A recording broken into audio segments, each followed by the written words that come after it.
Bw'abadde agenda kukomera ekigo okulambula ku basibe n'okulaba embeera gye balimu akulira ekibiina ky'NUP Robert Kyagulanyi Ssentamu awerekeddwako omuyimbi King Saha ne bannakibiina abalala bangi. Bwe batuuseeyo bakkirizaako Kyagulanyi ne King Saha bokka okuyingira okulaba abasibe. Munda bakulunguluddeyo kumpi essaawa 2 nga ne bannamawulire tebakkiriziddwa kuyingira era Kyagulanyi ne King Saha oluvuddeyo ne boogera embeera gye basanze mu bannaabwe.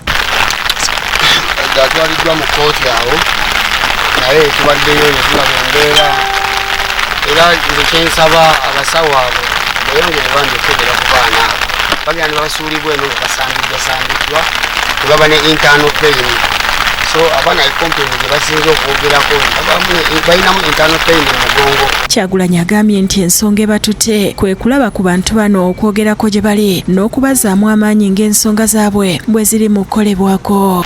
Tugenze tubalabako bakyali kitongo of course bangi basemba okujja mu kooti abamu bawezezza omwaka bala myezi 8 nga tebagendako mu kooti waliyo n'abaana abaasibwa mu bumenyi bw'amateeka ekooti y'amagye basindiseeyo naye tebaddangamu okuwulirwa.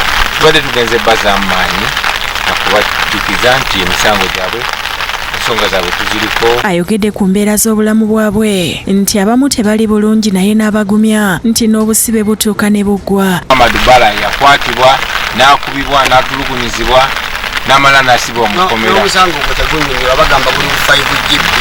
So tebagunnyonnyola kugujjayo omusango gwa kyanaku nnyo okuba nti embeera ekyaliwo. King Saha naye abagumiza obutaggwaamu maanyi. Era abasumba mwenna gye muli musitukiremu mwiteko eno okukomera mulabe ku basumba bannammwe abali eno. Omusumba atugambye basukka mu 5 nga bali awo bakwatibwa ne bateekebwawo naye nga babatwala ku live ya mutwe naye nga musango gwabwe.